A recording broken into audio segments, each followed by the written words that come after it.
বাড়িতে চাঁদা চাওয়ার সাহস হয় কি করে? তুমি চুপ করে আছো কেন? আসসালামু আলাইকুম ম্যাডাম। ম্যাডাম ওই 100 টাকা আপনার ম্যাডাম কইলে দেওয়া লাগে না?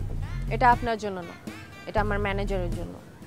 তাই ওই আপনার ওই কি বললাম, আপনার যা খুশি রাখতে পারেন, বয়স অনুযায়ী আপনার যেটা রাখতে ইচ্ছা হয়।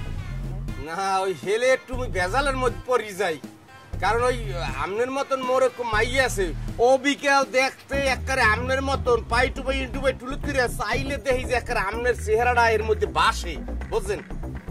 ঠিক আছে, আপনি মনে করেন আমি আপনার একটা মেয়ে।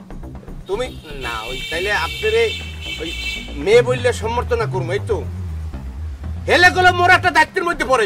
কোন দোকানদার এলাকার কোন বেড়া কে কি আপনার কইছে কেডা চাঁদা নিতে আইছে কর, কার কোন বেড়া তুই ঠিক মতন করে জানতে চাইছিস? চাচা আপনি চুপ থাকেন চাচা, কোনো অসুবিধা হবে না, আমার ম্যানেজার আছে এগুলো দেখার জন্য। আপনি চলেন, আপনার জন্য সম্ভব। মোর একটা দায়িত্বের মধ্যে পড়ে না। হ্যাঁ চলেন চলেন। যাই যাই